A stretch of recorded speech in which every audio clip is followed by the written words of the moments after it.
Makasarili ba na mas piliin ko ang pangarap ko kaysa sa pangarap ninyo? Oo, Jeric. Iniisip lang naman namin ang kapakanan mo. Kapakanan ko? Ang pilitin akong maging isang negosyante kagaya ninyo? Kagustuhan nyo yun at hindi kapakanan ko. Aba, hindi ko na nagugustuhan ang tabas ng dila mo, Jeric. Akala mo kung sino ka magsalita. Nagpunta ka lang ng Maynila naging hambog ka na. Sweetheart, kumalma ka. Ang puso mo. Ilayo mo nga yung anak mo at baka ano pang magawa ko dyan. Jerry, please anak. Huwag ka na sumagot pa. Just leave us. Basta, hindi nyo ako mapipilit sa gusto ninyo. Huwag ka mag-alala. Babalik na lang ako bukas ng Maynila. Jerry, anak! Jerry, please! Baka mamatay tayo dito. Kayang-kaya ko to, bro. Halimaw yan, kaya dapat patayin. Eh diba, nandito lang tayo para kumpirmahin na tama ang inala mo. Bakit di na lang natin sabihin to kina tito at tita? Dito ka lang, ako na ang bahala. Papatayin kitang halimaw ka! Jeric, Jack, kayo palang dahilan kung bakit nagkakaingay dito sa basement. Dad! Umalis na kayo! Bilis! Bilisan nyo na! Halika na bro! Kumapit ka sa balikat ko! Aalalayan kita! Sakit! Kaya mo yan! Konting lakad na lang! Ako ang inyong Lolo Pael at ito ang aking kwento.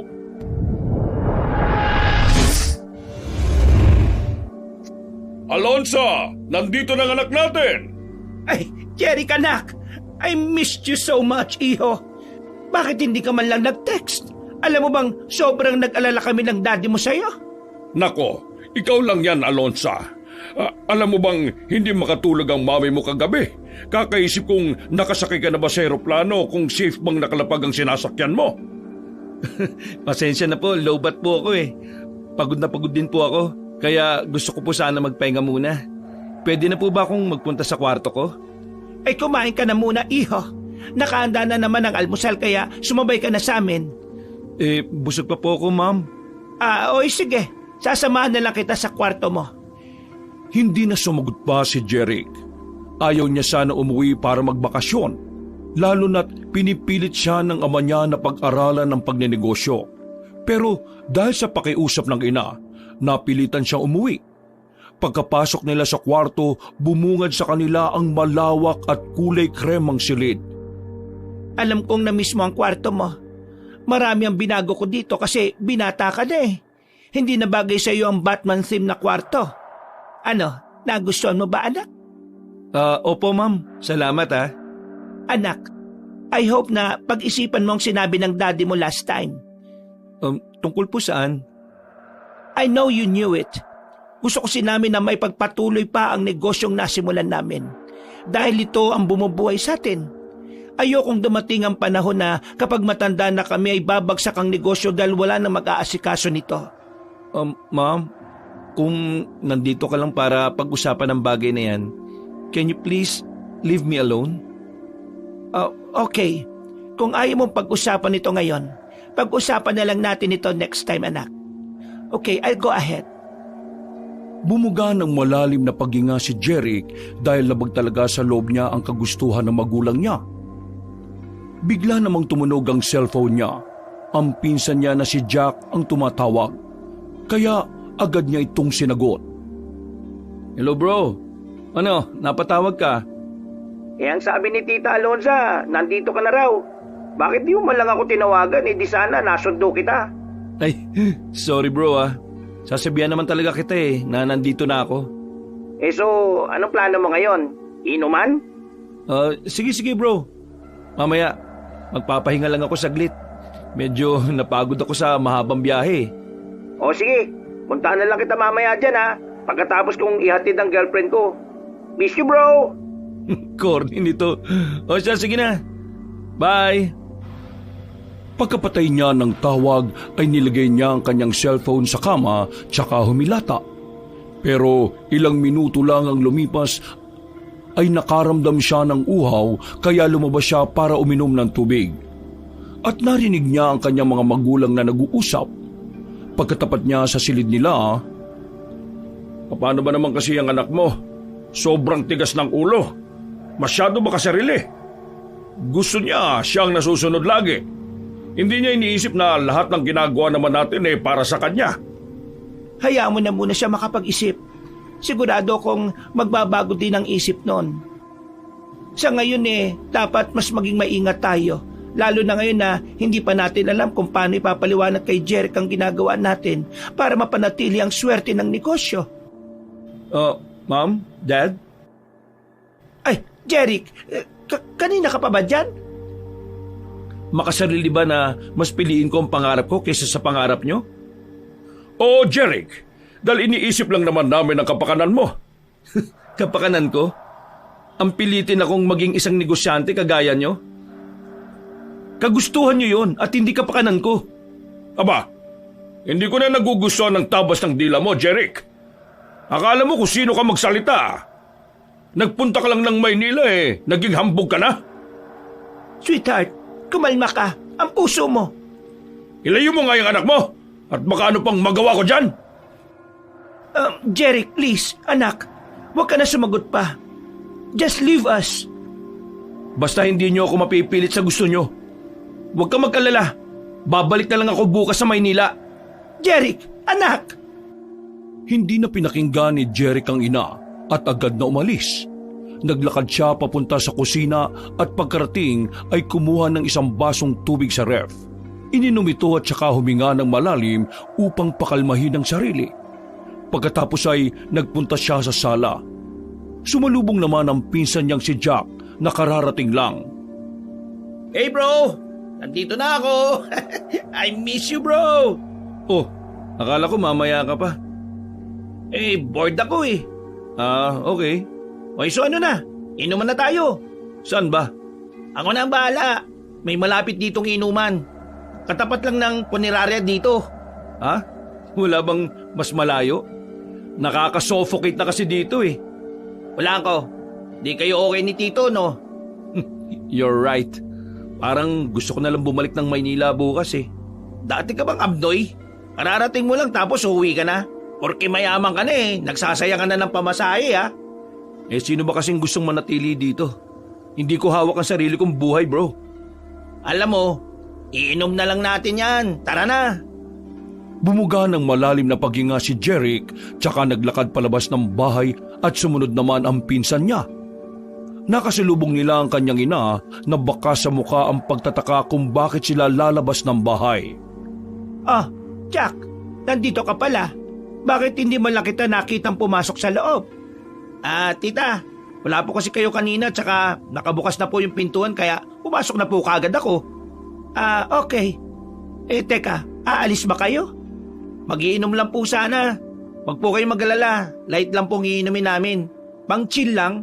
Ito kasing si Jeric may pinagdaraanan. Anak, pagpasensyan mo muna ang daddy mo kanina. I'm sorry anak but please stay here. Huwag ka naman agad bumalik sa Maynila. Magpapalimig lang siguro ako, ma'am.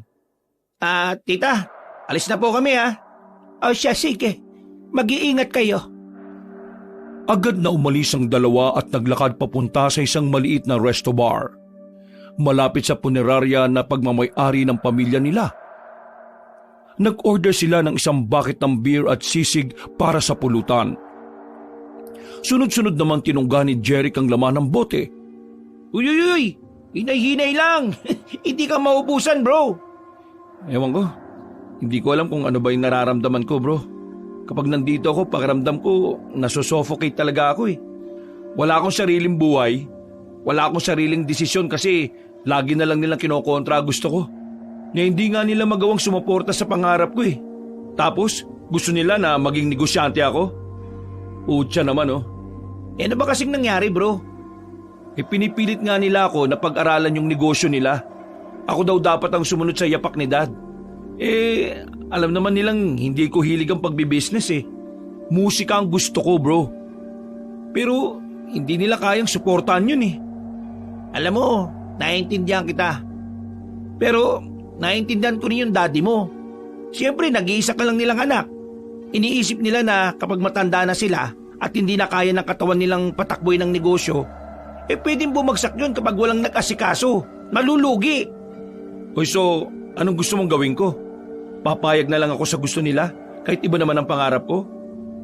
Bro, pakinggan mo muna ako, ha?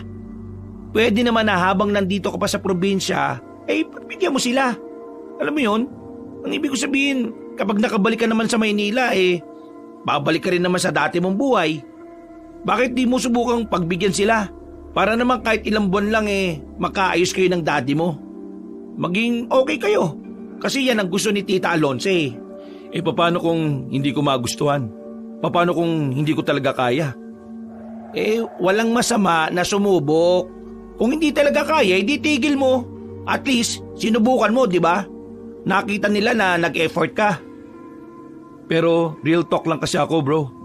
Hindi ko din gusto yung itinayo nilang negosyo Pakiramdam ko kasi ang ikauunlad ng negosyo namin galing sa mga patay. Dapat na matuwa pa kami na may mamamatay kahit na alam naman natin na kung gaano kasakit mawalan ng mahal sa buhay, di ba? Well, that's life, bro. Hindi ka dapat mag-guilty. Kawawa naman din yung mga mamamatay kung wala kayo. Mangangamoy at maagnas, tapos kakainin ng uhod, di ba? Mamamaho. Sa bagay. Pero, sige, pag-iisipan ko muna yung mga sinabi mo. O sige bro, basta take your time. Teka, may sasabihin pa pala ako sa'yo. Oh, ano yun bro? Kanina, narinig ko sina mami at daddy na nag-uusap. Narinig ko yung sinabi ni mami na dapat daw na mas maging maingat sila ngayon na nandito na ako. Para bang may tinatago sila na ayaw nilang ipaalam sa akin. Pero nagbingi-bingian na lang ako. Dahil alam kong hindi naman sila magsasabi ng totoo Ha? Seryoso? Ano naman kaya yun? Hindi ko nga alam. Pero sa pagkakarinig ko tungkol ito sa negosyo. Ito daw ang ginagawa nila para mapanatili yung swerte sa negosyo. Baka kasi hindi nila sinasabi sa'yo dahil alam nilang wala ka namang alam sa negosyo. Tulad nga na sinabi mo, wala kang interes sa negosyo. Ewan ko ba bro? Iba kutob ko Basta gawin mo yung sinasabi ko para malaman mo.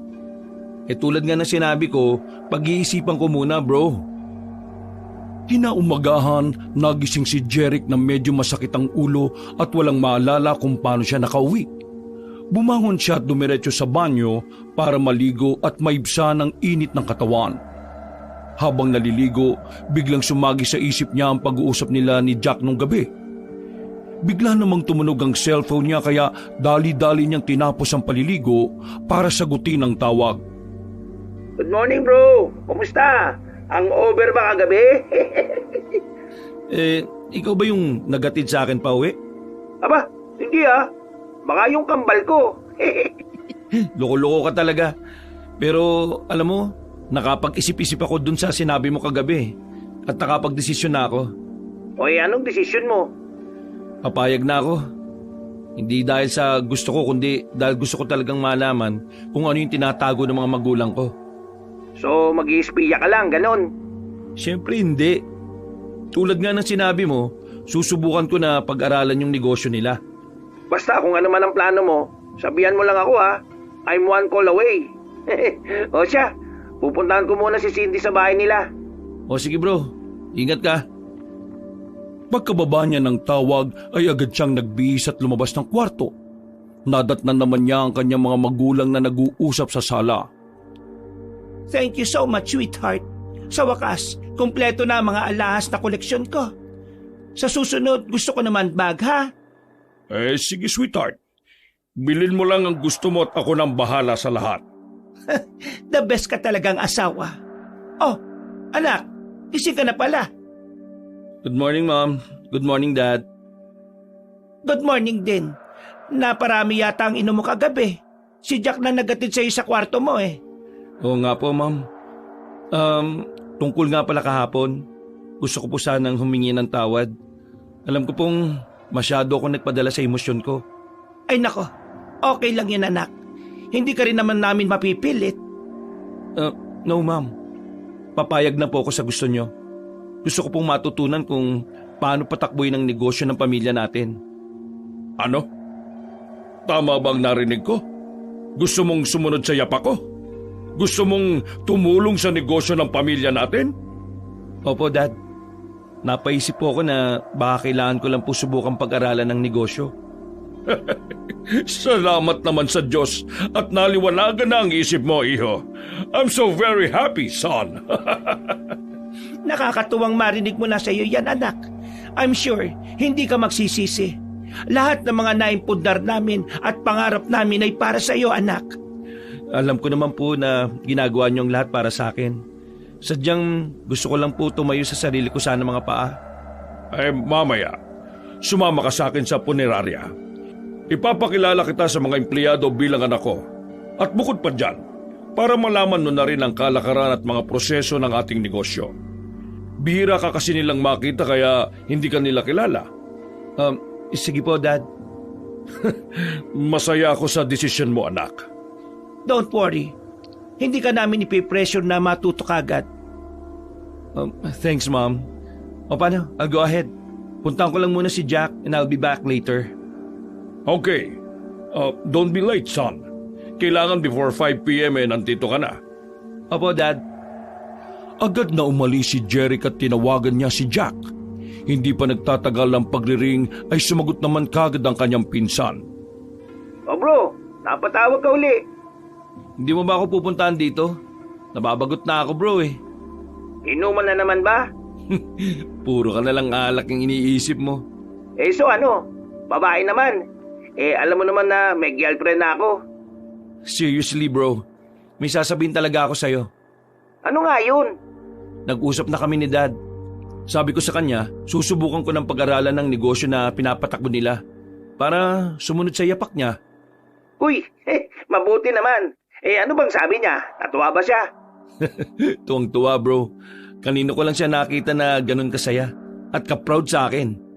Pero deep inside, nagigilty din ako eh. Bakit ka naman nagigilty? Dapat nga matuwa ka rin. Siguro, dyan na lang tayo mag-usap sa inyo. Sasabihin ko ang lahat sa iyo dyan. Oy, sige. Hintayin kita dito sa apartment ko. Kakauwi ko lang din eh. Total, ako lang naman mag-isa dito. O sige bro, kita-kits. Pagkarating ni Jeric sa apartment ni Jack, ay agad siya nitong pinagbuksan. Napangiwi siya nang makita ang itsura ng lugar. Umiiling siyang napakamot na lang sa ulo. Oh, pasok ka bro. Pasensya na, medyo makaalat eh. Anong gusto mo? Soda, juice o coffee? Coffee na lang bro. Ang over tayo ah. Oy, saglit lang. Pagtitimpla kita. Sige, salamat bro. Yung walang sugar sana ah. O sige, matipid ka pala sa asukal ha. Hindi naman. Sinisikmura kasi ako kapag may asukal ang kape. Ha? Ganun ba? Oh, eto, kape mo. So, anong sasabihin mo bro? Pwede mo ba akong samahan mamaya sa punerarya? Mamaya? Anong gagawin mo dun? Pupunta ako dun kasama si Dad para daw matutunan ko yung mga proseso kung paano tumakbo yung negosyo. Pero bukod pa dun, plano ko talaga na alamin yung tinatago nila. Ramdam ko kasi na may tinatago talaga sila sa akin eh. Gusto mo nga mag-espiya sa sarili mong pamilya. What a crazy thing to do, bro. Please bro, gusto ko lang malaman ng totoo. That time na nagsalita si Mami kay Daddy na dapat mas maingat sila, para bang takot na takot sila na malaman ko kung ano yung iniingatan nila. Kung anong tinatago nila. Curious talaga ako kung ano ba yun eh. Baka malaman pa ng daddy mo yan bro. Mas lalo lang masira ang relasyon ninyo. Masisira tiwala niya sa'yo. Gagawin ko naman yung gusto niya eh. Pero siyempre, habang ginagawa ko yun, gusto ko ding mag-imbestiga. Kung ano man ang plano mo bro, nasa likod mo lang ako. Basta, wag ka lang pahalata ha. Baka malintikan din ako dyan. Huwag ka mag-alala bro. Akong bahala sa'yo. So ano, samahan mo ako mamaya? O sige, susunod na lang ako pagka-uwi ko galing kay Cindy. Pupunta ulit ako dun eh. O sige bro, hintayin kita dun ha. Ilang oras na ang nakalipas ay umuwi na nga si Jeric sa kanilang bahay at sinalubong naman siya ng kanyang ama upang yayain na umalis para pumunta sa punerarya. Buti naman at maaga kang nakauwi. Nagkwentuhan lang naman po kami ni Jack sa apartment niya, Dad. Siyempre, marunong po akong sumunod sa oras ng napag-usapan.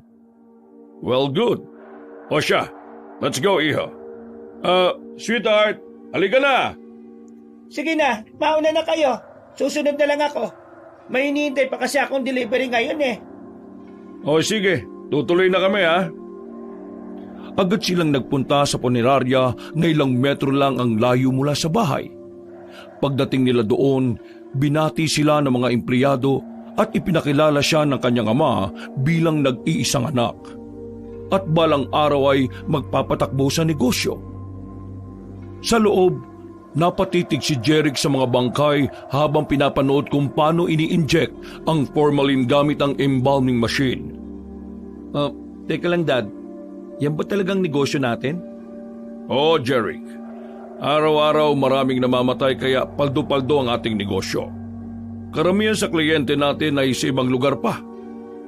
Pero Dad, dapat ba na matuwa tayo na may mga namamatay? Alam ko po na sobrang nasaktan ng mga pamilya nila sa nangyari sa kanila. Jeric, hindi natin kasalanan ang pagkamatay nila. At ang negosyo natin ang tumutulong sa mga namatay para may ayos sila bago ilibing. Dapat pa nga na magpasalamat sila. Bigla namang bumukas ang pinto at bumungad sa kanila si Alonza. Nakita pa ni Jeric ang kakaibang senyasan ng kanyang mga magulang kaya nagtaka siya. Sweetheart, hinahanap pa ng isang client natin. May papipirmahan lang daw. Ganun ba? O sige, dito ka muna, Jeric. Mag-observe ka lang muna para matuto ka. Sige po Dad. Hintayin mo na lang si Castro dito.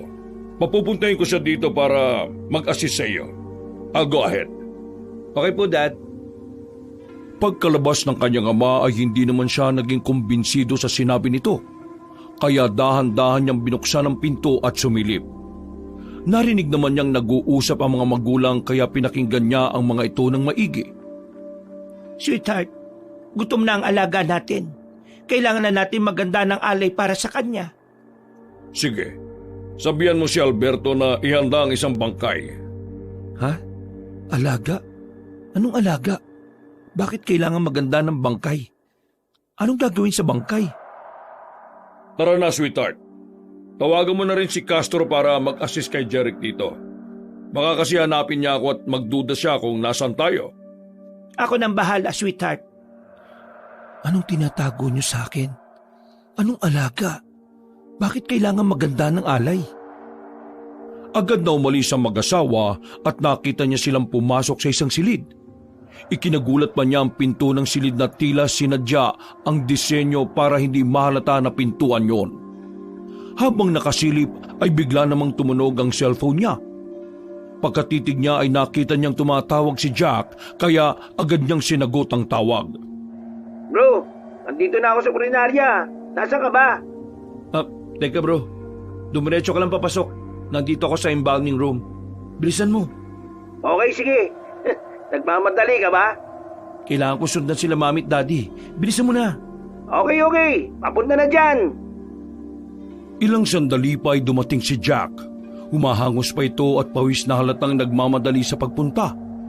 Napangiti na lang si Jeric dahil sa itsura ng pinsan. Oh bro, nasaan na sila tita? Bro, narinig ko sila na nag-uusap tungkol sa isang bangkay na gagawing alay. Ang weird lang kung bakit kailangan nila ng isang bangkay para ialay. Para saan? Para kanino? Ala, baka totoo yung mga sabi-sabi. Anong sabi-sabi? Di kaya may alagang dambuhalang ahas sila tito at tita? Tapos ipinapakain doon ng mga bangkay? Ha? Saan mo naman nakuha ang ideya na yan? Narinig ko lang din sa kwento-kwento yan. Sira ulo ka talaga. Tara na, sundan natin sila mami para malaman natin ang totoo. Bro, baka mahuli pa nila tayo. Wala akong pakialam. Gusto kong malaman ang totoo. At kung ayaw mong sumama, di ako na lang. Nako, hindi ah. Sasamahan kita. Siyempre, may pinagsamahan tayo eh. Grabe ka naman oh. O sige na, tara na. Dahan-dahan silang naglakad at sumilip sa pintuan ng silid. Pero wala silang nakitang tao doon. Kaya nagpasya silang pumasok. Sigurado ko ba na dito pumasok sila tita?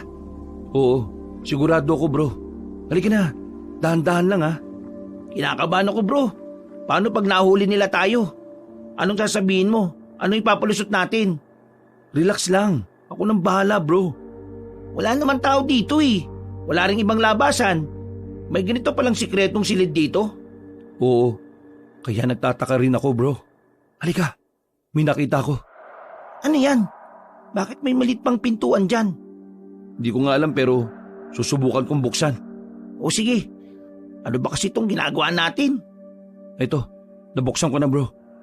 Teka, may daanan dito. Wow! Secret place talaga? Huwag kang nga maingay. Bro, teka lang. Nakikita mo yun? Saan? Diyan sa kanan. May maliit pa na pinto oh. Nakabukas ng kaunti. Anong pinto na naman? Sus ko, isang kwarto, punong-puno ng pintuan. Oo nga no. Ano to? May silid pa pala dito. Ha? Sila tito tita. May bangkay sa harapan nila. At yung katabi nila, ano yan? Ang itim.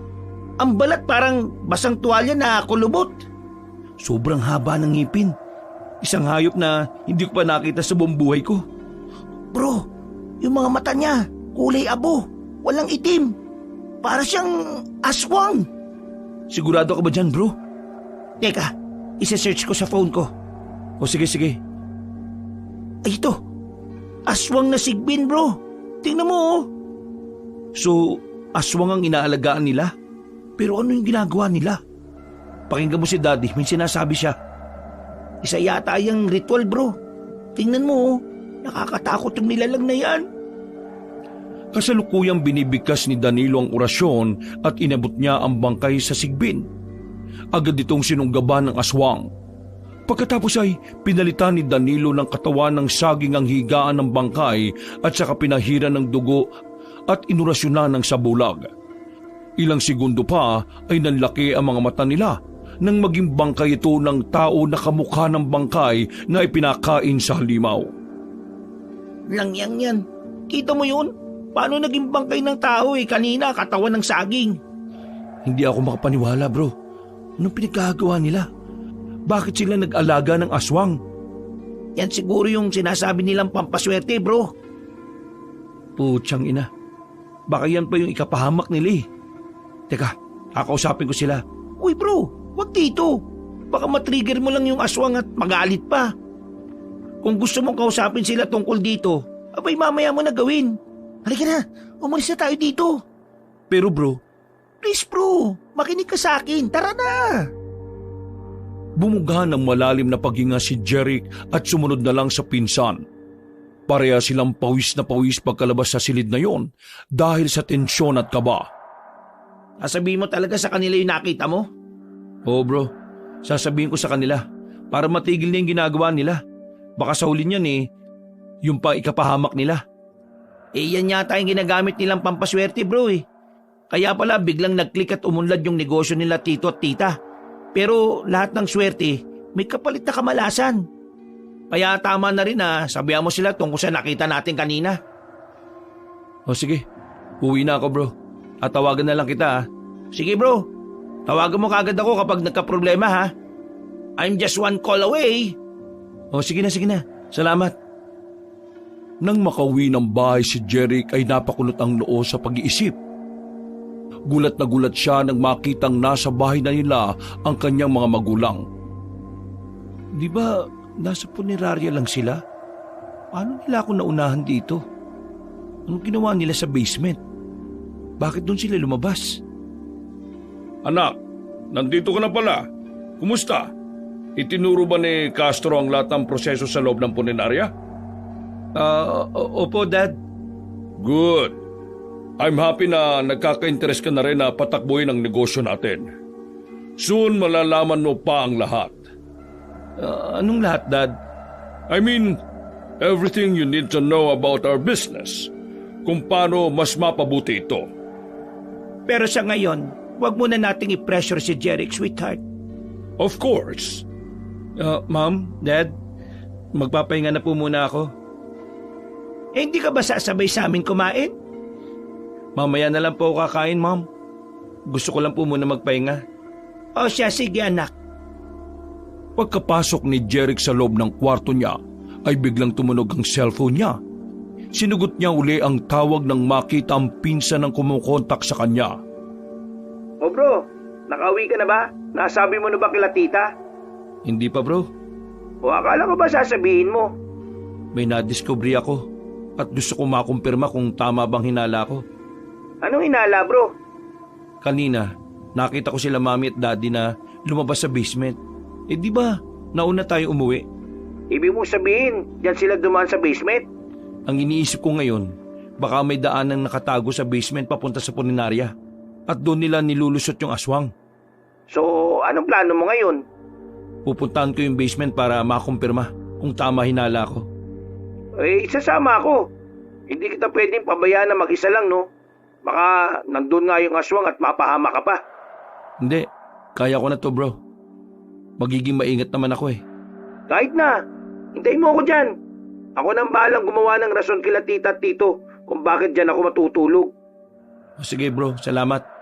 Basta, hintayin mo ako dyan ha. Ilang sandali pa ay narinig ni Jeric ang kanyang ina na kumakatok at pinagbuksan niya ito ng pinto.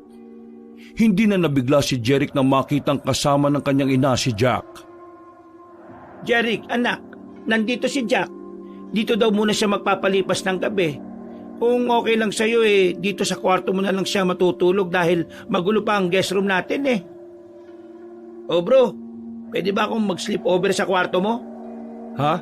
Oo naman. Ikaw pa ba bro? Halika, pasok ka bro. O siya, maiwan ko na kayo dito. Matutulog na din ako. Kumain na lang kayo sa baba kung nagugutom kayo ha. Okay ma'am, ako na pong bahala kay Jack. Oo nga tita, salamat po na marami ha. Walang anuman Jack. O sige, matutulog na ako. Dali bro, isarado mo na kagad ang pinto. O sige, so ano na ganap? Maya-maya, pagtulog na ang lahat, pwede na tayong pumasok sa basement. Kinakabahan ako sa plano mo bro. Baka bigla tayong sunggaban ng aswang na yun. Bakit? Naduduwag ka na ba? Ipapaalala ko lang sa'yo na lalaki tayo bro ha. Alam ko naman yun, pero hindi natin alam kung ano ang kayang gawin ng aswang na yun sa atin. Basta, kumalma ka lang okay? Kung ayaw mo dahil natatakot ka dito ko na lang sa kwarto. Hindi, siyempre sasamahan kita. O sige, wala nang atrasan yan ha. Oh bro, gising pa ba sila? Tahimik na. Tulog na yata. Halika na sa kusina. Kunwari kakain tayo kung sakali man na marinig nila tayo o magising sila. Mauta ka talaga. Lumabas na sila ng kwarto at bumaba ng hagdanan upang magtungo sa kusina. Nang makitang tulog na ang mga magulang ay nagpasya na silang gawin ang plano. Walang tao bro. Tara na. Sige, mauna ka. Dito lang ako sa likod mo. Huwag kang maingay ha.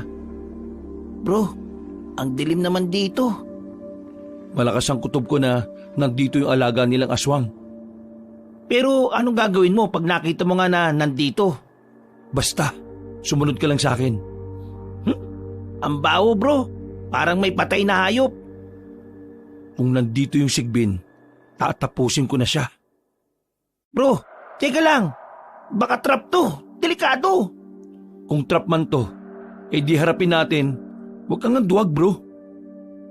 Bigla niyang binuksan ang pinto. Sa loob, naroon ang sigbin. Nakayuko ito at kumakain ng kung ano-anong hayop na hindi na nila mamukhaan ng itsura dahil lasog-lasog na. Jeric, uy, huwag kang papasok. Sinasabi ko na nga be, tama ako. Narito siya. Jeric, wag. Hindi tayo handa. Wala nang atrasan to bro. Jeric, please. Baka mamatay tayo rito. Kayang-kaya ko to bro. Halimaw yan, kaya dapat patayin. Di ba nandito lang tayo para kumpirmahin na tamang inala mo? Bakit di na lang natin sabihin kina tito at tita? Dito ka lang, ako na ang bahala. Papatayin kitang halimaw ka! Agad na tumakbo palapit si Jeric dala ang kahoy na pamalo. Pero bigla siyang tinamaan ng matinding puwersa mula sa sigbin. Isang mabilis na pagkilos ang ginawa ng nilalang. At ang mga pangil nito ay bumaon agad sa balikat ni Jeric. Iwinasiwas siya nito at saka tumilapon sa sahig. Ang dugo mula sa sugat ay umago sa kanyang braso. Ah! Sakit! Jeric! Jeric! Tumakas ka na, Jack! Hindi kita pwedeng iwan dito! Dali, tumayo ka na! Jack, tumakbo ka na! Mabilis na kumilos ang Sigbin upang atakihin ang magpinsan. Sinubukan pa nilang kalabanin ito pero bumaon ang kuko ng Sigbin sa likod ni Jack. Rico! Ako na lang ang patayin mo, halimaw ka! Hindi, Jack! Tara na, lumabas na tayo! Hindi ko na kaya, bro. Dali na, palapit na naman siya. Jeric! Jack! Kayo palang dahilan kung bakit nagkakaingay dito sa basement! Dad! Bumigkas ng orasyon si Danilo habang nakatitig ng bariin sa Sigbin. Sa bawat salitang bumalot sa basement ay napatras ang aswang. Sa huli, ito'y tuluyang huminto sa pag-atake at hindi na gumalaw pa, na parang maamong pusa. Umalis na kayo dito! Bilisan niyo na! Halika na, bro! Kumapit ka sa balikat ko, aalalayan kita! Sakit! Kaya mo yan! Konting lakad na lang! Dali mo ako sa sofa! Diyos ko! Ano nangyari? Yang magaling mong anak, mahilig mangailam kaya yan ang napala. Nakagat po siya ng sigbin! Nakagat siya ng sigbin? Opo, tita! Diyos ko! Teka, kukuha ko ng bawang para magamot natin ang sugat mo, anak. Tisin mo lang ang sakit, ha? Maapti ito. Pagkatapos kong gamutin si Jeric, gagamutin ko rin ang sugat mo, Jack. Grabe, ang hapdi. Naku po, parang ayaw ko na po yata, tita. Ang sama ng pagngiwi ni Jeric, oh. Hindi pwede. Nakalmot ka ng sigbin. Kailangan niyang gamitin. Sige po. Ano ba kasing ginawa niyo? Sino nagsabing pwede kayong bumaba doon? Dad, gusto ko lang pong malaman ng totoo. Anong totoo, Jeric? Halos mamatay na kayo ng pinsan mo doon. Kung ano ba talagang tinatago niyo doon? Ang lugar na yon ay hindi para sa inyo. Hindi niyo alam ang pinasok ninyo. Pero bakit may sigbin dito sa basement natin, ha? Ano yun? Alaga niyo, Dad? Nililihim niyo pa sa akin? Nakita ko ang lahat kanina sa puninarya. At alam ko din na may daan sa basement papunta sa puninarya kung saan niyo ginagawa ang kababalagan. Oo, tama ka, Jeric. Tama ka din sa nakita mo. Sigbin yon. At oo, alaga ko yon. Ngayon, alam mo na ang totoo. Anong klaseng tao ka ba para mag-alaga ng aswang? Halimaw yan at pwede ka ding patayin yan. Hindi mo naiintindihan. Hindi basta-basta sigbin yan. Matagal na itong nasa pamilya natin. Ginagamit yan bilang pampaswerte sa negosyo. Matagal nang nananahimik. Makinig ka sa ama mo, Jeric. Tingnan mo, muntik ka pang mamatay. Diyos ko naman, oh. Napakadesperado nyo. Hayaan nyo na ako. Okay lang to. Malayo sa bituka. Hindi pwede. Huwag na matigas ang ulo mo, Jeric. Desperado na akong desperado. Pero lahat ng ginagawa ko ay para sa pamilyang ito. Dad, muntik na ako mamatay kanina. Pumapatay siya ng tao kaya pwede din kayong patayin ng halimaw na yon. Dahil nagpunta ka at ginambala mo ang nananahimik kong alaga. Gusto ko lang namang itama ang pagkakamali nyo eh. Alonsa, ikaw na nga ang bahala dito. Ayoko na munang makita ang pagmumukha ng magaling mong anak. Dad, pakinggan niyo ako. Tama na, Jeric. Hindi namin pwedeng patayin ng sigbin dahil alaga namin yon. Ang nilalang na yon ang nagbigay sa amin ng swerte. Totoo po ba talaga yon, tita? Akala ko po kasi kwentong pantasya lang yun eh. Totoong nagdadala ng swerte ang sigbin, Jack. Hindi namin pwedeng patayin ito at kailangan namin itong pangalagaan. Masyado po kayo nasisilo sa pera. Ano na lang ang sasabihin ng iba kapag nalaman nilang may alaga kayong aswang sa bahay natin? Pwede ba, Jeric? Ayoko magalit sa'yo. Huwag ka masyadong magmagaling na parang alam mo na ang lahat ng bagay sa mundo. Papunta ka pa lang, babalik na kami ng ama mo. Natatakot lang po ako para sa inyo, ma'am. Bakit di nyo maintindihan yun? Naiintindihan ko pero matanda na kami at alam na namin ang ginagawa namin. Pero tita, matanong ko lang po, saan po ba nanggaling yung sigbin na yun? Bakit po siya napunta sa inyo? Sa isang mangkukulam. Mangkukulam? Di ba gumagamit ito ng itim na mahika? Hindi nyo dapat tinanggap ang sigbin, ma'am. Tinuruan naman kami kung paano hawakan sa leeg ang sigbin para sumunod sa amin. Kaya hindi ka dapat mag-alala para sa amin. Kahit na po, ma'am. Nakikiusap ako sa'yo. Hayaan mo na ang daddy mo. Siya na ang bahala sa lahat. Gusto ko sana na magkaayos na kayo. Pasensya na po, ma'am. Pero tutol talaga ako sa ginagawa niyong pag-aalaga sa halimaw. Jack, alalayan mo ang pinsan mo sa kwarto para makapagpahinga na kayo. Opo, sige po tita. Agad na inalalayan ni Jack si Jeric habang naglalakad papunta sa kwarto. Pagkapasok nila ay dahan-dahang humiga si Jeric sa kama. Bakit ba ayaw niya akong pakinggan, bro? Muntik na tayong mamatay kanina, bro. Siguro tama si tita na hayaan na lang natin si tito. Kita mo naman kanina kung paano niya napaamo yung sigbin.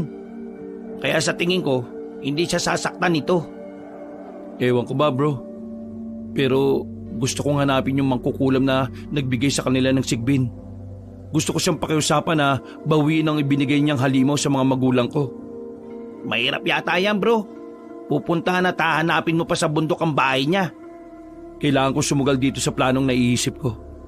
Hindi ko pwedeng baliwalain na nagpapakabaliw sila. Sa kakapaniwala na swerte ang alaga nilang sigbin. Bro, alam kong desperado ka na mapaalis ang sigbin. Pero may isa pa akong naiisip na solusyon kaysa makipagkita ka sa mangkukulam. Ano yun? May albularyo akong kilala na makakatulong sa atin. Si Kaadan, isang matandang albularyo na naninirahan sa bundok. Alam natin pareho na wala tayong ideya kung anong kahinaan ng mga aswang kaya kailangan natin ng tulong ng eksperto. Kung gusto mo talagang mapalis ang sigbin na aswang, kailangan natin ng tulong ng taong may karunungan talaga.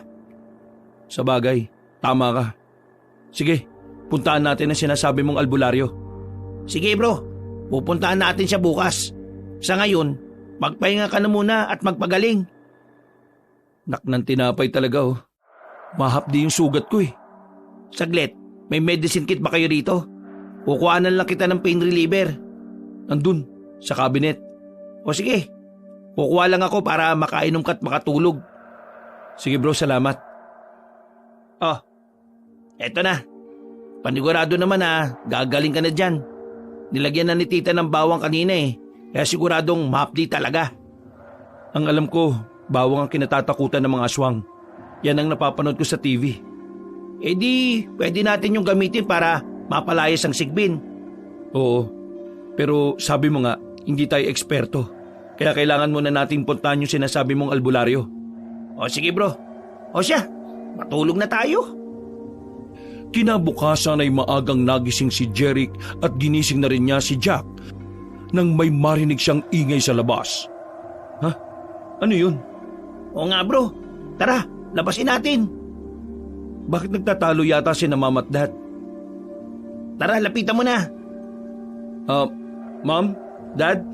Ano pong nangyayari? Bakit kayo nagtatalo? Nakawala ang sigbin. Nilayasan na tayo dahil sa ginawa nyo. Danilo, tama na ang paninisi sa anak natin. Munti ka na siyang mapahamak kagabi tapos magagalit ka pa sa kanya. Eh sino bang hindi magagalit sa ginawa niya? Putya naman oh. Paano ng negosyo, Alonza? Hindi pwedeng mawala sa atin ang sigbin. May sapat na ipon naman na tayo, Danilo. Tsaka siguro naman kahit wala ang sigbin, kumikita pa rin naman tayo. Anong ipon? Eh napupunta nga lang lahat sa luho mo eh. Tapos sasabihin mo sa akin na okay lang dahil may sapat na tayong ipon ngayon. Pero kapag wala na tayong pera, sasabihan mo ko na wala akong kwentang asawa. Diyan ka naman magaling eh. Sinusumbatan mo ba ako sa binibigay mo? Masamang asawa na ba ako sa iyo, Danilo? Mom, Dad, tama na. Magsama-sama kayo ng anak mo. Kailangan kong mahanap ang alaga ko. Mom, mas importante pa yata sa kanya yung aswang na yun kaysa sa atin na pamilya niya. No, iho. Kasalanan ko ito. Ang sama ko na palang asawa sa kanya. Masyado akong demanding at hindi na kontento sa kung ano lang ang kayang ibigay sa akin noon. Kaya naging gahaman din sa pera ang daddy mo. Naintindihan ko na gusto niya lang ibigay sa akin ang kagustuhan ko. Naging maluho rin ako. Mom, tama na po. Huwag na po kayong umiyak. Susundan po namin si Dad. Hindi ko po siya hayaang mapahamak. Nandito din po ako, tita. Tutulungan ko si Jeric. Salamat, iho. Tara na, Jack. Mami, dito lang kayo ha. Mag-iingat kayo dito. Huwag ka mag-alala sa akin, anak. Sige na, umalis na kayo. Ilang oras na ang nakalipas ay hindi pa rin nila mahanap ang ama ni Jeric. Hindi rin nila masumpungan kung saan nagpunta ang Sigbin. Nako, mahirapan tayong hanapin ng Sigbin. Hindi ito lumalabas sa araw eh. May naisip akong plano, Jack. Anong plano? Kailangan natin gumawa ng patibong para sa Sigbin. Bibili tayo ng karne ng baboy at yun ang ilalagay natin sa likuran ng bahay. Ang alam ko, nung bata pa ako may daanan doon papunta sa basement. At sa tingin ko, doon dumaan ang Sigbin. Sa tingin mo ba, babalik pa yun sa basement nyo? Hindi ko alam pero malakas ang pang-amoy ng mga aswang na yon sa kwentong naririnig ko O sige, gawin natin ang plano mo. Pero teka, nakauwi na kaya si Tito Danilo? Nahanap na kaya niya yung Sigbin? Di ba sabi mo, malabong mangyaring magpakita sila sa araw? Kaya sigurado kung hindi pa nakikita ni Daddy ang aswang na yon. Pero kung sakali na bumalik man ang Sigbin, wala na rin tayong laban sa kanya, bro. Magdala tayo ng maraming bawang. Di ba yun yung kinatatakutan ng mga aswang? Sapat na ba yun para matalo natin ang aswang na yun? Nag-iisa lang siya. 2 tayo. Wala lang tayong panlaban na dala nung magpunta tayo sa basement kaya tayo natalo. Basta, magtiwala ka sa akin, bro. Sige. Tara na sa palengke. Bumili na tayo ng karning gagamitin bago pa dumilim. Tsaka maraming bawang. Makalipas ang ilang oras ay nakabalik na sila galing sa palengke. Pero sa likuran ng bahay sila dumaan para hindi sila makita ng mga magulang ni Jeric. Tama ba itong ginagawa natin, bro? Oo. Sige lang. Ilagay na natin ang lahat ng karne bago sumapit ang gabi. At dun sa likuran ng malaking puno na yon, dun tayo magtatago. Huwag mong kalimutang dalhin ng mga bawang ha. Maglagay ka sa bulsa mo para kung sakaling atakihin tayo ng aswang may panlaban tayo. Bro, kinakabahan ako. Okay na ba yung mga sugat mo? Medyo masakit pa din, pero huwag ka mag-alala. Malayo to sa bituka. Siyempre, nag-aalala lang ako sa'yo. Malapit nang dumilim. Lumulubog na ang araw O dali na, doon na tayo sa likuran ng puno. Ilagay na natin ang mga bawang sa bulsa natin. Agad na silang nagtago sa likuran ng punong kahoy hanggang sa sumapit na ang gabi. Matyaga silang naghintay sa pagdating ng halimaw. Wala pa rin ako nakikita. Basta, hintay na lang natin. At teka, may kahoy na pamalo dito, hawakan mo. Susugurin ba natin? Hahanap lang tayo ng tamang tiyempo. Relax ka lang dyan. Akala ko sa pelikula ko lang nakikita yung aswang. Pati rin pala sa totoong buhay. Di ko akalaing malalagay ako sa ganitong sitwasyon, bro. Pasensya na kung nadamay pa kita ha. Kung natatakot ka pwede ka namang umatras, bro. Gagi ka yata Hindi ako pinanganak na duwag, no? Hindi kita pababayaan dito. Bro, ayan na. Bakit palaging nakatuwad ang nilalang na yan? Tapos, tingnan mo, patras siya maglakad. Parang aso na kambing pero ang talim ng pangil. Grabe, nakakatakot. Tingnan mo, parang gutom na gutom siya. Sinunggaban ka agad yung karne. Anong gagawin natin? Anong plano mo? Kailangan natin siyang patayin. Kakayanin kaya natin, bro. Kailangan natin ng tulong. Ako ang unang susugod. Kapag sa tingin mo nahihirapan na ako, tsaka ka rumesbak. Teka lang. Putsang ina naman nakakatakot. Sige na, wala na tayong oras. Hindi ko na hayaang makatakas ang halimaw na yan. Dahan-dahan namang lumabas si Jeric mula sa pagkakatago at tumakbo palapit sa Sigbin upang atakihin ito. Mabilis ang bawat tibok ng puso niya habang papalapit sa halimaw. Kumikinang ang mga mata ng aswang sa dilim habang patuloy nitong nilalapa ang karne ng baboy. Hindi agad nito napansin nang lumapit ang binata. Ngayon na ang tamang oras. Halika dito, halimaw! Jeric, mag-iingat ka! Putya, yan ang nababagay sa'yo! Ayan, sige! Banata mo pa! Bugbugin mo ng mainam! Pagsisipahin mo! Gumanti ka sa ginawa niyang pananakit sa atin! Sira ulong yan! Umatras ang Sigbin dahil sa sakit mula sa mga atake ni Jeric. Tumalon nito pataas at lumutang sa hangin. Pagkatapos ay hinampas si Jeric gamit ang buntot nito at kagad na tumilapon ang binata. Jeric! Banatan mo na, Jack! Eto na! Umanda kang halimaw ka! Ang bawang, gamitin mo! Agad namang sumugod si Jack at tinampas ng kahoy ang balikat ng halimaw at sinabuyan ng bawang. Umatungal ang Sigbin sa sakit at nangingisay na bumagsak sa lupa. Nakita mo yun? Nasasaktan siya sa bawang. Sige pa bro, tapusin na natin to. Lang yan ang mga hayop ka! Mamatay kang aswang ka! Itong nababagay sa'yo. Jack! Jeric! Tigilan nyo yan! Dad! Tito! Hayaan nyo na siya! Bakit ba kayo nangingialam? Bakit nyo pinatakas ang aswang? Mamalasin ang negosyo natin kapag namatay ang Sigbin. Hanggang ngayon ba? Negosyo at pera pa rin ang iniisip nyo, Dad? Oo, dahil yan ang bumubuhay sa atin. Hindi ako nagpapabuhay sa inyo. May sarili akong pinagkakakitaan. E paano naman kami ng mami mo? Paano ko may bibigay ang luho niya? Paano ko siya mabibigyan ng marangyang buhay, Jeric? Hindi ko alam sa inyo. Isa lang ang masasabi ko. Kapag may napahamak o nadamay pa na tao sa baryo natin, dahil sa kalokohan ninyo, hindi ako magdadalawang isip na talikuran kayo. Sige, ipakita mo kung sino ka. Simula nang magpunta ka ng Maynila ay lumaki na ang ulo mo. Ang tapang mo na! Tama naman po si Jeric dito eh. Mas delikado kapag may nadamay pang ibang tao. Sa tingin ko pa lang sa aswang na yun eh, mukhang papatay talaga ng tao. Baka pati kayo eh, ipagkanulo ng alaga nyo. Hindi nyo naintindihan. Kung ayaw nyo sa alaga ko, huwag na kayong makialam. Diyan na kayo. Kailangan ko siyang mahanap at papaamo. Alis na ako! Ay nako, kung di siya nakialam, edi sana napatay na natin ang Sigbin na yon. Tuluyan na talaga nasilaw sila tito sa perang nagmumula sa negosyo nila, sa pinaniniwalaan nilang swerte. Ang kinatatakot ko ngayon ay lahat ng swerte ay may dala ding kamalasan, Jack.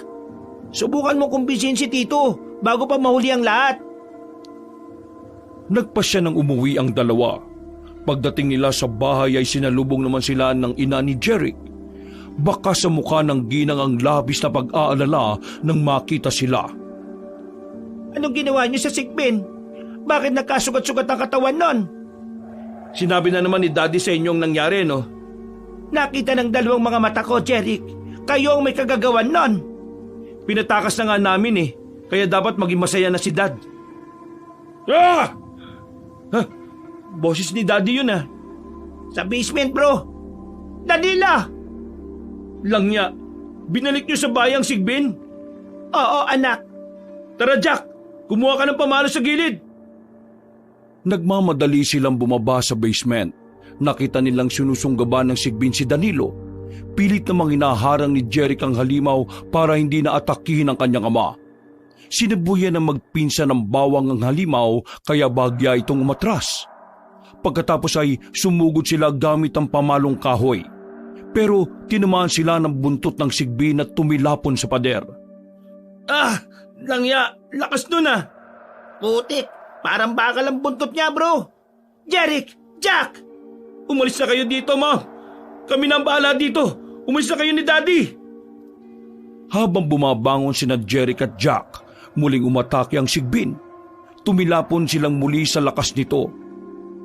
Nang susunggaban na sila, biglang umusal ang orasyon si Danilo. Bigla namang napatigil ang Sigbin sa pag-atake at unti-unting kumalma saka umatras. Paano niyo nagagawang pakalmain siya, Dad? Ang galing! Alaga ko pa din siya, Jeric. Pero munti ka na niyang patayin kanina, Dad. Dahil sugatan siya. Galit siya kaya siya nagwawala. Eh bakit hindi niyo pag ginamit ang orasyon na yung kanina? Muntik na niya kayo mapatay. Pilit ko pang inaalala ang isang salita na nakalimutan ko kanina. Hindi basta-basta inuusal ang orasyon kapag hindi ka sigurado kung tama ba ang salitang bibitiwan mo. Kanina, nawala ko sa isip ko nang makita ko ang galit niya. Mabuti pa lumabas na kayo habang kalmado pa ang Sigbin. Halika na, bro. Doon nyo na lang ituloy ang usapan nyo sa labas. Bakit hindi na lang natin siya patayin? Magdaan-daan ka sa pananalita mo, Jeric. Lumabas na tayo bago pa kayo mapahamak dito. Bumuga ng malalim ang paghinga ni Jeric at lumabas na sila sa basement. Inalalayan naman ni Alonzo ang asawa dahil may mga sugat ito kaya medyo hirap sa paglalakad. Delikado buhay natin dito hanggat buhay pa ang halimaw na yon. Kaya ko siyang kontrolin, Jeric. Ano ba naman?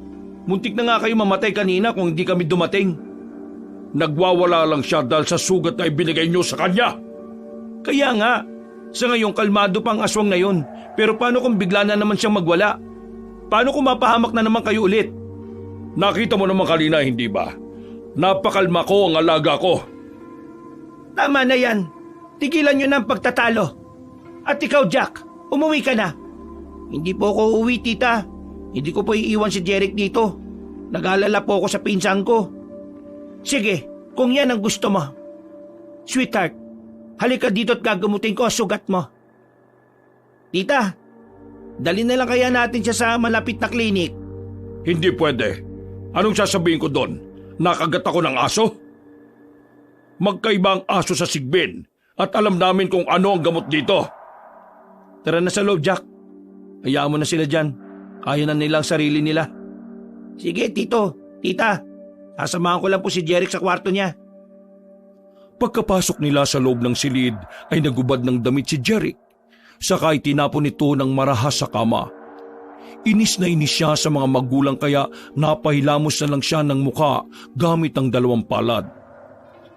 Ay nako, di ko na alam ang gagawin ko, bro. Nababaliw na talaga ang mga magulang ko. Oo nga eh.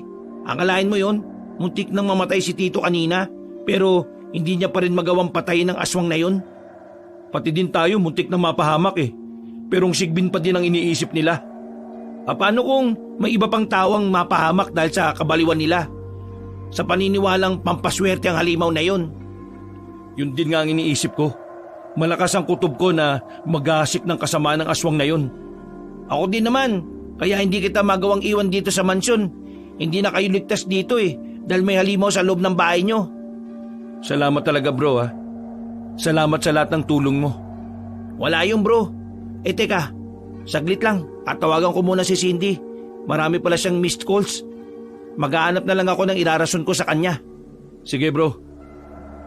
Pagkalabas ni Jack ay nahiga naman si Jeric sa kama.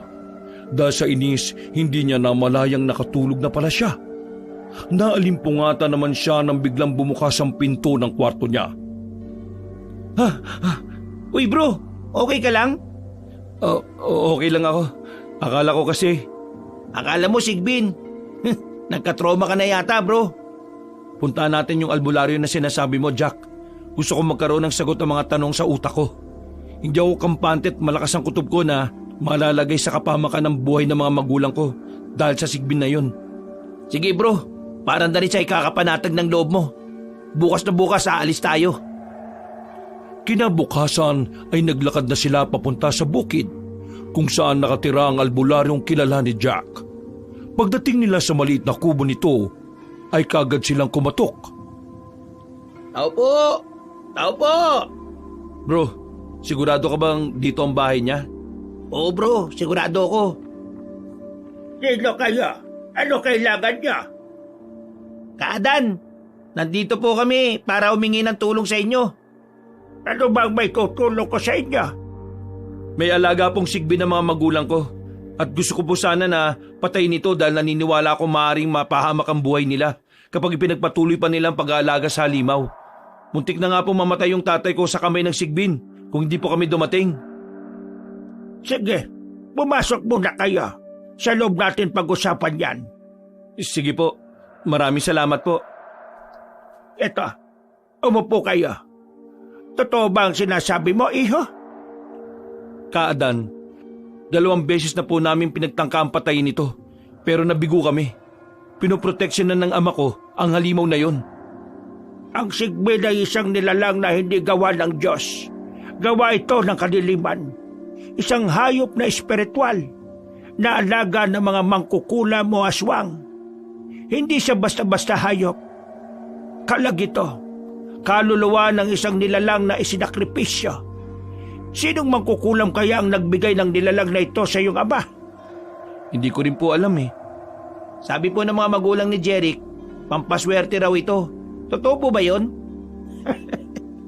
Pampaswerte sa una.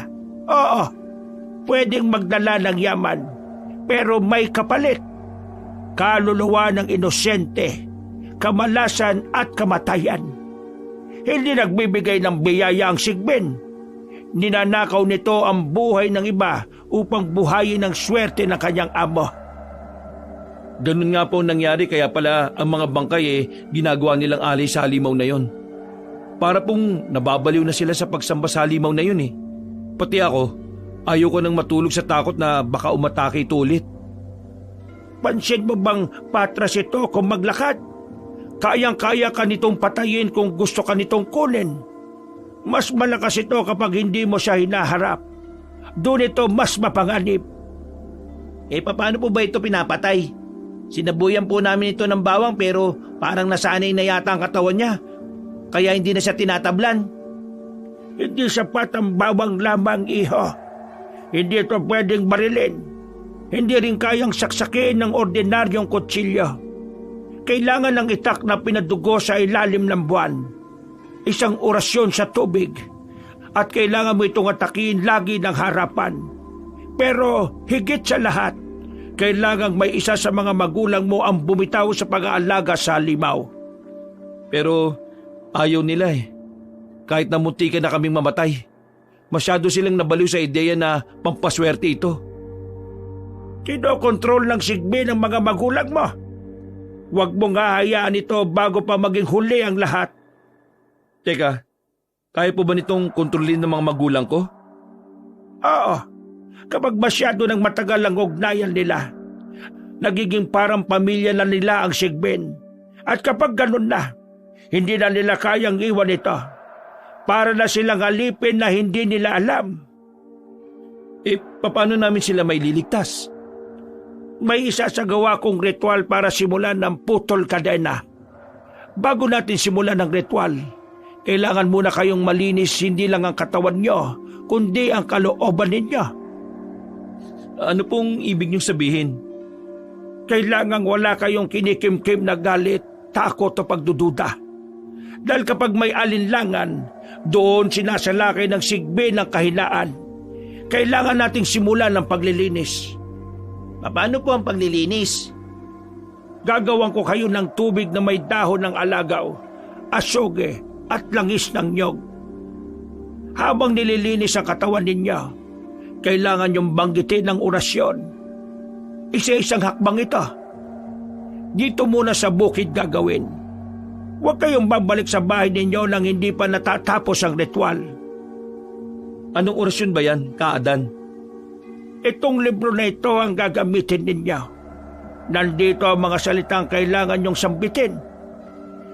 Dinala ni Kaadan sina Jeric at Jack sa batis na di naman kalayuan sa kubo. Nilagyan niya ng mga dahon ng tubig. Saka pinapaligo sa kanila habang binibigkas nila ang orasyon mula sa lumang libro. Pagkatapos, iniabot niya ang pulang telang may bordang sinaunang simbolo. Isuot nyo ito sa loob ng damit ninyo. Huwag nyong aalisin. Para saan po ba ito? Agimet na po ba ito? Hindi pa. Yan ay panangga. Pero huwag kayo mag-alala. Bibigyan ko kayo ng anting-anting na magagamit laban sa Sigbin. Salamat po sa tulong niyo, Kaadan. Ako ay binigay ng Diyos upang tulungan ng mga taong lumalaban sa kasamaan. Kaya wala kang dapat na ipagpasalamat. Kahit na po, hindi niyo po kami kilala pero pinili niyo pa rin kaming tulungan. Dahil yun lang dapat. O siya, halina kayo. May ipapakita ko. Binuksan ni Kaadan ang kahon. Nakita nila ang lumang itak na may nangingitim na talim.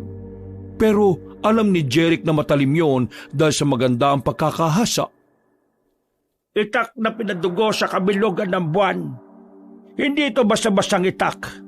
Pinanda ito mula sa bakal na natunaw sa pagtama ng kidlat at sinawsaw sa dugo ng puting manok. Kailangan makumbinsin niyo ang isa sa mga magulang mo na bumitaw. Kahit isa lang. Kapag naputol ang ugnayan, manghihina ang Sigbin. Paano po kung hindi namin sila makakumbinsi? Kailangan mong gawin yon bago pa dumating ang sunod-sunod na kamalasan. At pwedeng humantong pa ito sa kamatayan. Para magawa ang pagputol sa ugnayan, kailangan nilang bitiwan ng isang bagay na may kaugnayan sa swerteng dala ng Sigbin at sirain ito. Isang bagay? Tulad po ng ano? Alam na ng mga magulang mo yan. Alam nila paano pumasok kaya alam kong alam din nila papaano lumabas. Sige po, Kadan. Kailangan na po namin umalis. Kailangan na namin bumalik sa mansyon. Sandali lang. May ibibigay pa ako sa iyo, iho. Ano po ba yan, Kadan? Iho, ito ang anting-anting na magbibigay sa iyo ng proteksyon laban sa Sigbin. Hindi ito ordinaryong agimat. May kapangyarihan itong humigop ng lakas mula sa kalikasan at kapangyarihan ng mga sinaunang espiritu. Buksan mo na ang kahon. Binuksan ni Jeric ang maliit na kahon at tumambad sa kanya ang isang kakaibang amulet. Ito'y isang piraso ng kristal, kulay asul at berde, na tila kumikislap. Sa gitna ng kristal ay isang imahe ng ahas na umuusli mula sa bato. At ang mga mata ng ahas ay may nakakatakot na ningning na parang buhay na buhay. Ang gilid ng kristal ay napapalibutan ng mga simbolo ng araw, buwan at mga bituin. Nakakamangha. Kumikinang, Kadan. Ang gara, bro. Parang may superpower sa loob. Isuot mo na at ingatan mo yan, iho. Ano po ang gagawin ko dito, Kadan? Isusuot ko lang po. Kapag nararamdaman mong papalapit na ang Sigbin, hawakan mo ang anting-anting at magkakabisa na ito upang magsilbi yung proteksyon laban sa halimaw. Salamat po, Kadan. Gagawin namin ang lahat upang magtagumpay. Ang tunay na lakas ay nasa iyong kalooban, iho. Ang anting-anting ay isang proteksyon, ngunit huwag mong hayaang pangunahan ka ng takot. Gamitin mo ito ng may tapang. Opo, Kadan. Hindi ko po kayo bibiguin. Sa ngayon, kailangan na po naming umalis para kausapin ang aking ina at kumbinsin siyang bitiwan ng paniniwala sa swerte. Sige, mag-iingat kayo. Opo, Kadan. Tutuloy na po kami. Paalam po, Kadan. Maraming salamat po. Pagkatapos nilang magpaalam ay naglakad sila ng ilang oras para makabalik sa bahay. Pagdating nila sa bakuran ay ramdam agad ni Jeric ang kakaibang lamig ng hangin na nagpatayo ng balahibo niya sa katawan. Bro, parang may mali ah. Tahimik masyado. Tara na, kailangan na natin kausapin si Mami. Alam kong may chance na makumbinsi ko siya. Sana nga, bro. Gusto ko na din matapos ang lahat ng ito eh. Bumalik na sa normal kong buhay kasama si Cindy. Bro, salamat talaga sa pagpili mong samahan ako sa laban na to ah. Aba, tulad nga na sinabi ko, hindi lang tayo magkaibigan, kundi magpinsan pa. Kaya walang ibang magtutulungan kundi tayo lang. Basta, salamat talaga. O siya, tara na. Pumasok na tayo sa loob. Pagpasok nila sa loob ng bahay, agad silang sinalubong ng impit na pag-iyak. Mula sa sala, natanaw nila ang kanyang ina na nakaupo sa gilid ng sofa. Umiiyak ito at yakap-yakap ang isang larawan ni Jeric. Mami?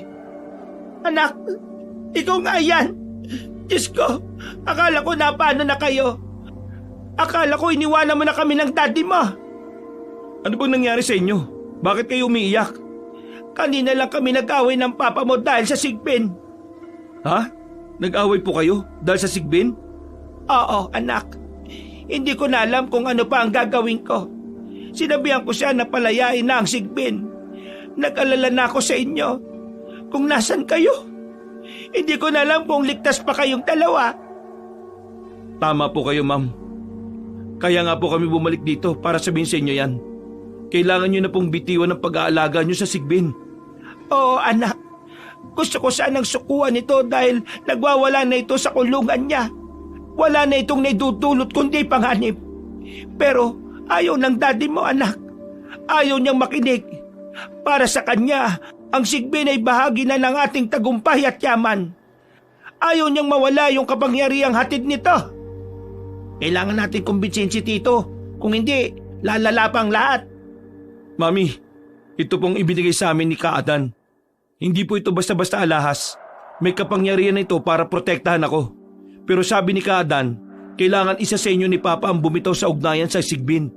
Kung hindi, lalo lang po itong lalakas. Diyos ko, nag-aalala ko na makawala ang Sigbin dahil baka mapahama kayo ulit. Hindi lang kami, tayong lahat, Mami. May babala na si Kada na sunod-sunod na kamalasan ang darating kung di natin ito aaksyonan. Anak, isa ako sa tumanggap ng Sigbin at nag-alaga nito. Ako na ang bibitaw. Huwag na nating hintayin pang may masaktan.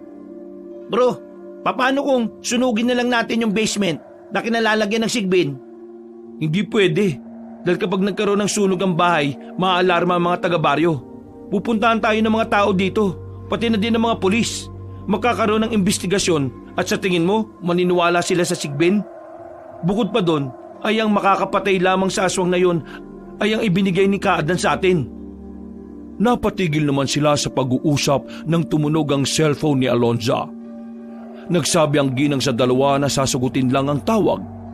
Tumango naman na magpinsan kaya tumahimik sila sandali. Nabigla sila sa bulalas na ginawa ng ginang dahil sa sinabi ng kausap sa kabilang linya. Ano? Diyos ko, ngayon lang? Ma'am, ano nangyari? Sino po yan? Nilooban daw ang puninarya at natangay daw lahat ng pera sa vault. May nabaril daw kaya kailangan kong puntahan ng daddy mo. Si Daddy? Kumusta? Okay lang ang daddy mo, pero kailangan ko siyang puntahan. Mami, kailangan niyo muna kaming tulungan. Nagsisimula na po ang kamalasan. At kapag hindi natin to naagapan, baka humantong pa ito sa kamatayan. Diyos ko, sige, teka, itong kwintas ko, kailangan kong sirain ito. Teka, kukuha ko ng martilyo. Ma'am, anong ginagawa niyo? Ito ang turo sa akin namang kukulam.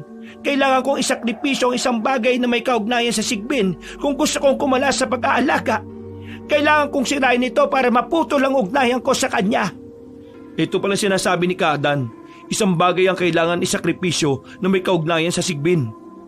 Etong kwintas ko na ito ay nagkakahalaga ng 10 milyon, Jeric. Pero wala na akong pakialam dahil galing ito sa swerteng dala ng Sigbin. Sigurado ka na pong isusuko niyo yan, ma'am?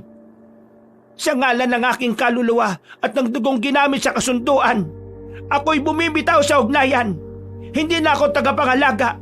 Hindi na ako tagatanggap ng biyaya. Lisanin mo ako at huwag ka na muling babalik. Mami, gumising po kayo. Ha? Anong nangyari sa kanya, bro? Bakit biglang naimatay si tita? Hindi ko rin alam. Tara, dali natin siya sa ospital. Sige. Ma'am, sandali. Nakakamalay na siya. Anong nangyari? Naimatay po kayo, Mami, pagkatapos niyo pong sirain ng kwintas. Naputol ko na ang ugnayan, anak. Ano? Uy, ano yun? Anong kalabog yun? Parang galing sa basement, ah. Ang Sigbin, galit siya. Ramdam ko. Naputol ang ugnayan namin kaya siya nagwawala. Kailangan natin siya pigilan bago pa may masaktan. Dala ko ang itak na ibinigay sa akin ni Kaadan. At ito rin, suot ko na ang anting-anting na ibinili niya. Panatag ako mapapatay ko na siya sa pagkakataong ito. Mag-iingat kayo. Hindi ordinaryong nilalang ang kaharap ninyo. Ma'am, puntahan niyo po si Dad. Kumbinsihin niyo siya na putulin ang ugnayan niya sa Sigbin. Sige anak, mag-iingat kayo ha. Kayo din, Ma'am. Jack, tara na. Wala nang atrasan to. Dahan-dahan silang bumaba sa lumang hagdanan ng basement. Kinikilabutan sila habang naglalakad dahil sa mga kakaibang ingay na naririnig. Naririnig mo ba yun? Yung parang ungol na may halong sigaw? Oo, tingnan mo. Nagwawala siya, bro. Napakalakas niya. Pero di bang sabi ni Kaadan manghihina ang Sigbin kapag naputol ang ugnayan nila ng amo niya? Si Daddy, hindi pa niya sinusukuan ng Sigbin. Ano gagawin natin ngayon? Baka di natin kayanin, bro. Mas malakas yata siya kumpara nung una Magtiwala ka lang, bro. Tulad ng sinabi ni Kaadan, huwag mo hayaang pangunahan ka ng takot. Binuksan nila ang pinto at bumulaga sa kanila ang Sigbin. Malalaki ang mga mata nito at nanlilisik. Naglakad ito patras at biglang nawala. Bro, nawala siya! Sa kanan mo, bro! Jerry! Okay lang ako. Sa likuran mo. Langya kang halimaw ka. Agad na dinampot ni Jeric ang itak at tinarap ang sigbin. Bigla itong nawala at sumulpot sa likuran niya. Pero mabilis niyang naputol ang braso nito. Napasigaw ang sigbin.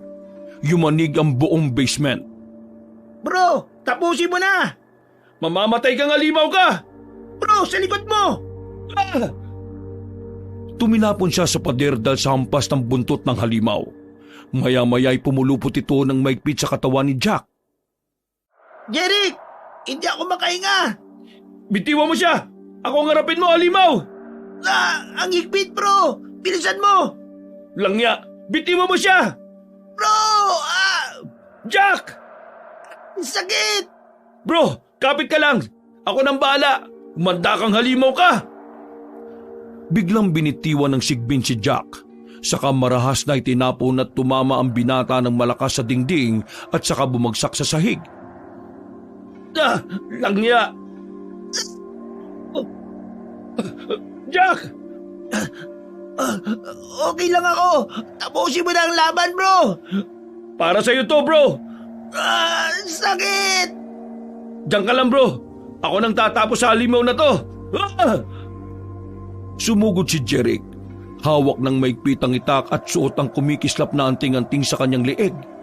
Mabilis ang bawat galaw niya habang tinataga ang sigbin. Wala ka na masasaktan pa! Bro! Ang buntot niya, umilag ka! Bro! Tumalon si Jeric habang itinataas ang itak at buong lakas niyang inihataw sa balikat ng sigbin. Umatungal ang halimaw. Nangingisay ito pero buhay pa rin. Jeric! Ang dibdib! Sa dibdib mo siya tamaan! Itong nababagay sa'yo!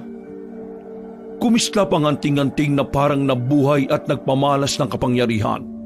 Kasabay nito ay ang marahas na pagsaksak ni Jeric sa dibdib ng sigbin gamit ang itak. Muling umatungal ang halimaw. Mas mabilis ang pangingisay nito at hindi na gumalaw. Ilang segundo pa ang lumipas at binawian na ng buhay ang aswang. Dahil sa kapangyarihan ng itak na ginamit ni Jeric at ang suot nitong anting-anting ay naging abo ang sigbin. Grabe! Angas mo, bro! Tapos na, bro. Wala na siya. Nagtagumpay tayo, bro! Oo, bro. Nagtagumpay tayo. Aray! Ano? Okay ka lang? May sugat ka ba? Gasgas lang ito, bro. Nabugbog lang ako. Ikaw kaya ang tumilapon sa pader. Kahit kailan talaga, mapagbiro ka pa rin. Napatigil naman sila nang marinig ang boses ng ama ni Jeric na papalapit sa kanila. Malapad ang ngiti nito nang tumingin sa anak kahit nangingilid ang luha. Jeric, anak, Dad, okay lang ba kayo? Nasaan ang sigbin? pinatay ko na po, Dad. Alam ko pong labag sa kalooban nyo. Magalit kayo kung gusto nyo pero ginawa ko lang po ang tama. No, iho. Hindi ako galit at proud na proud ako sa iyo. Alam kong mali ako na nagtiwala sa swerte at munti ko nang nalagay sa alanganin ang buhay ng pamilya ko. Sana'y mapatawad mo ko, anak. Kasalanan ko din naman, sweetheart. Kung hindi sana ako naging maluho, ay hindi sana magkakaganito ang lahat. Hindi ka sana napilitang kumapit sa swerte. Dad, Mom, hindi naman po mahalaga kung mahirap o mayaman tayo. Ang mahalaga, masaya tayo at ligtas ang buong pamilya natin. Sadyang naging desperado lang ako na mabigyan kayo ng magandang buhay. Pero naisip ko na hindi ko makukuha basta-basta ang tagumpay dahil lang sa pampaswerte. Lahat ng swerte may kapalit na kamalasan. Dad, pwede naman po tayo magsimula ulit, di ba? Oo naman, anak. Napagdesisyonan ko na ibenta na lang ang punerarya para maibayad sa mga pamilya ng mga empleyado ko na na-ospital dahil sa pamamaril ng grupo na magnanakaw. Nahuli na po ba ang mga suspect? Oo, anak. 3 mga lalaki na lulong sa droga. Ex-convict pala ang mga yon at saktong naging target nila ang punerarya natin. Buti naman po. Ang malagay walang nasawi. Yun din ang iniisip ko, anak. Mabuti na lang naagapan natin bago pa nagtuloy-tuloy ang kamalasan. Hindi ko ito magagawang mag-isa kung wala ang tulong mo. Maraming salamat talaga, bro. Maliit na bagay. Maraming salamat din sa iyo, Jack.